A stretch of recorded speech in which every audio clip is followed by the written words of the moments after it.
किसी वस्तु के अंकित मूल्य पर 10%, 20% और 30% के 3 क्रमिक छूट कितनी एकल छूट के बराबर है। तो यहां पे मान लेते हैं कि अंकित मूल्य 100 है, इसमें 10% की छूट दिया जा रहा है, तो 10% की छूट दिया जा रहा है तो इसमें बचेगा 90%, तो 90/100 करेंगे। फिर 20% का छूट दिया जा रहा है तो इसमें बचेगा 80%, तो 80/100 करेंगे।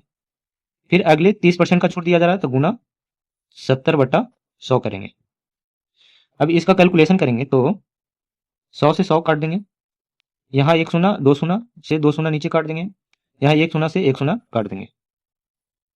अब इसमें बचेगा 9 गुना 8 गुना 7/10। इन तीनों को गुना करेंगे तो हमें गुना करके आएगा 504/10। अभी 10 से ऊपर काटेंगे तो 50.4 आ जाएगा। अब हमें निकालना एकल छूट क्या है, तो एकल छूट निकालने के लिए इसमें क्या करेंगे, 100 से माइनस करेंगे ये जो आया 50.4 को, तो माइनस करके आएगा 49.6, जो कि ऑप्शन नंबर 4 में है। एक घड़ी को 16,401 रुपये के मूल्य पर बेचने से एक आदमी को 23% की हानि होती है। घड़ी का क्रय मूल्य ज्ञात कीजिए रुपयों में। तो यहाँ मान लेते हैं घड़ी का क्रय मूल्य 100 है, इसमें उसको हानि हो रहा है 23% का, तो 100 में 23% निकालेंगे तो 23 हो जाएगा, और उस विक्रय मूल्य होगा 100 माइनस 23 करेंगे तो 77 उसका विक्रय मूल्य हो जाएगा। यहाँ विक्रय मूल्य दिया हुआ है 16,401 रुपया, तो 16,401 का तुलना करेंगे 77 से, विक्रय मूल्य 77 गुना हमें निकालना है क्रय मूल्य, तो क्रय मूल्य यहाँ 100 है तो 100 से गुना करेंगे।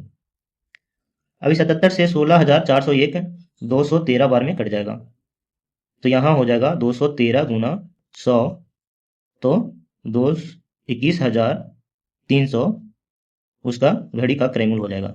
यही आंसर है जो कि ऑप्शन नंबर 2 में है। एक फुटकर विक्रेता एक थोक व्यापारी से 48 पेनों के अंकित मूल्य पर 60 पेन खरीदता है। यदि वह इन पेनों को 5% की छूट पर बेचता है तो उसका लाभ प्रतिशत क्या है। तो फुटकर विक्रेता जो है 48 पेन के अंकित मूल्य पर 60 पेन खरीदता है, तो मान लेते हैं कि पेन का कीमत 1 रुपया है, तो 48 पेन का कीमत कितना हो जाएगा, 48 रुपया। लेकिन वह 48 रुपया में 60 पेन खरीदता है, 60 पेन खरीदता है तो वह बेचेगा 60 पेन को 60 रुपया में, लेकिन यहाँ 5% की छूट दे रहा है, तो 60 पे 5% छूट देगा तो इसमें बचेगा 95/100, यानी 95% बचेगा। यहाँ क्या करेंगे, 19 पचे 95 काट देंगे, अभी बचे 100 काट देंगे, 20 दिया 60 काट देंगे, 19 दिया 57 हो जाएगा। अब वह 57 रुपया में 60 पेन बेचेगा 5% छूट पे। अब यहाँ वो खरीदा था 48 रुपया में 60 पेन, अब बेच रहा है 57 रुपया में 60 पेन, तो यहाँ से देखेंगे कितना का लाभ हो रहा है, तो 48 को 57 से घटाएंगे तो 9 आएगा। अब हमें लाभ प्रतिशत ज्ञात करेंगे, तो लाभ प्रतिशत होता है लाभ 9 लाभ बटा क्रय मूल्य 48 गुना 100%। अब ये काट देंगे, 3 तिया 9, 16 तिया 48, 25 चौका 100 और 4 चौका 16, तो यहाँ आ जाएगा 25 दिया 75/4%। 75 को 4 से भाग देंगे तो हमें आएगा 18.75%, जो कि ऑप्शन नंबर 4 में है। धन्यवाद। एक विक्रेता 10 सेब 120 रुपया में खरीदता है और उन्हें 8 सेब 100 रुपया में बेचता है। उसका लाभ या हानि प्रतिशत क्या है, ये हमें निकालना है। यहाँ दिया हुआ है 120 रुपया में कितना सेब खरीद रहा है, तो 10 सेब खरीद रहा है। यहाँ रुपया ऊपर हो जाएगा और वस्तु नीचे हो जाएगा, ये है क्रय मूल्य। और बेच रहा है 100 रुपया में 8 सेब, ये हो गया विक्रय मूल्य। अब यहाँ हम क्या करेंगे, क्रॉस मल्टीप्लीकेशन करेंगे, तो 8 से गुना 120 में करेंगे तो 12 96 960 हो जाएगा, और 10 से गुना 100 में करेंगे तो 1000 हो जाएगा। अब यहाँ वस्तु का जो क्रय मूल्य हो गया ये हो गया 960 रुपया और एक विक्रय मूल्य हो गया 1000 रुपया। यहाँ से देखेंगे कितने का अंतर है, तो 40 का अंतर है। और ये 960 रुपये में खरीदता है, बेचता है 1000 में, तो 40 का क्या हो रहा है, प्रॉफिट हो रहा है। तो प्रॉफिट परसेंट निकालेंगे, लाभ प्रतिशत, तो 40 बटा क्रय मूल्य 960 गुना 100%। अब ये क्या करेंगे, काट देंगे, 0 से 0 काट देंगे, 4 से काट देंगे 24 चौका 96, ये काट देंगे 4 से, 25 चौका 100 और 6 चौका 24, तो इसमें हमें निकल के आ जाएगा 25 बटा 6%।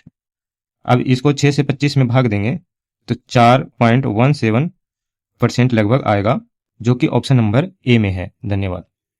500 रुपया के अंकित मूल्य पर 20% और 15% की दो क्रमिक छूट देने के बाद एक वस्तु 100 रुपया में बेची जाती है। x का मान है, तो अंकित मूल्य दिया हुआ है 500, इसमें पहला छूट दिया जा रहा है 20% का, तो 20% छूट देंगे तो इसमें बचेगा 80%, तो 80 बटा 100। दूसरा छूट दिया जा रहा है 15% का, तो बचेगा 85%, तो 85 बटा 100। अब यहाँ काट देंगे, 2 शून्य से 2 शून्य काट देंगे, 1 शून्य से 1 शून्य कट जाएगा। अब 5 दूना 10, 4 दूना 8। अब इसमें बचेगा 4 गुना 85, गुना करेंगे इन दोनों को, तो 5 चौका 20, बाकी हाथ में 2, 8 चौका 32, 32 2 34। यही आंसर हो जाएगा, जो कि ऑप्शन नंबर 1 में दिया हुआ है। धन्यवाद।